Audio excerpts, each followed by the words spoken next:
মহিলা চোর দেখছি, কিন্তু অন্যের জামাই চুরি করা মহিলা চোর কখনো দেখি নাই। সেটাও এদের মাধ্যমে দেখে ফেললাম। এই দুনিয়ায় মানুষ যাকে বিশ্বাস করে সেই আইক্যাওয়ালা বাস জায়গা বরাবর ভরে দিয়ে চলে যায়। মিমের সাথেও ঠিক এমনটাই হয়েছে। আপনারা এই বউ ব্যবসায়ী নাজিম ব্রোকে তো চেনেন। যারা মানুষের বউ দেখানো ভিডিও নিয়মিত দেখেন তাদের তো চেনার কথা। তিনি হচ্ছেন একজন বিশিষ্ট বউ ব্যবসায়ী, যিনি বউ দেখিয়ে টাকা ইনকাম করেন। শুদ্ধ ভাষায় যাকে বলে কাপল ব্লগিং করে টাকা কামানো। তিনি একমাত্র বউ ব্যবসায়ী যিনি বউয়ের সাথে প্রাঙ্ক করতে করতে নিজের বউকে ডিভোর্স দিয়ে বউয়ের আপন বান্ধবীকে বিয়ে করেছেন। সে এতটাই মানবতার ফেরিওয়ালা যে তার বউয়ের বান্ধবী নাকি কোথাও বিয়ে হচ্ছিল না, সব বিয়ে ভেঙে যাচ্ছিল।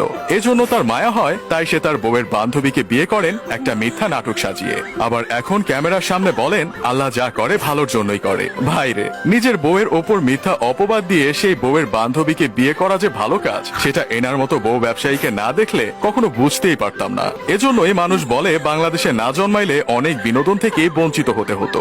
ভিডিও বানাতে বানাতে বউ ব্যবসায়ী নাজিম ব্রো একসময় বউয়ের থেকে বউয়ের বান্ধবীকে বেশি ভালোবেসে ফেলেন। বউয়ের থেকে বউয়ের বন্ধুর সাথে হাসি মশকরা বেশি করতে থাকেন। এমন কাণ্ড দেখে মানুষ তো বুঝেই গেছিল কিছু একটা ঘটতে চলেছে তাদের মধ্যে। তিনি তার বান্ধবীকে ঘরে জায়গা দিছিলেন, আর সেই বান্ধবী তার স্বামীকেই নিয়ে চলে গেছে। এমন ট্রিপল কাপল ব্লগ দেখে অনেকেই মিমকে বলতেছিল বউয়ের চেয়ে বউয়ের বান্ধবী মনে হয় বেশি সুন্দরী, জামাই সাবধানে রাখেন। আবার কেউ কেউ বলতেছিল বান্ধবীকে স্বামীর এত কাছে আসতে দিয়েন না, বান্ধবী একদিন কালনাগিনী হয়ে বের হবে। একবার মিমের কালনাগিনী বান্ধবী বলেছিল দরকার হলে আজীবন আনম্যারিড থাকবো, তারপরেও আমি কখনো বিয়ে করব না। আমি আল্লাহর রহমতে দেখতে খারাপ না, আমি নাজিমকে কখনোই বিয়ে করব না, কারণ ও তো আমার লেভেলেই নাই। আরে লেভেলওয়ালা আপা, এখন মানবতার ফেরিওয়ালা নাজিম হঠাৎ তার কোন লেভেলটা আপনাকে দেখালো যে আপনি এখন তাকে বিয়ে করে নিলেন? আমাদের যদি একটু বলতেন তাহলে আমরাও একটু সেই লেভেলে যাইতাম আর কি। এত নাটক করে বউয়ের বান্ধবীকে বিয়ে করে এখন আবার নতুন বউকে নিয়ে কাপল ব্লগ করে বেড়াচ্ছেন বউ ব্যবসায়ী নাজিম ব্রো। মানুষ কমেন্টে এত গালাগালি করতেছে, তারপরও তারা ভিডিও আপলোড করা বাদ দিচ্ছে না।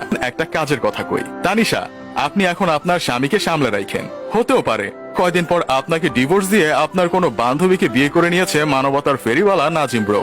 যে একবার এমন কাজ করতে পারছে, পরবর্তীতে এমন কাজ করবে না তার গ্যারান্টি কি?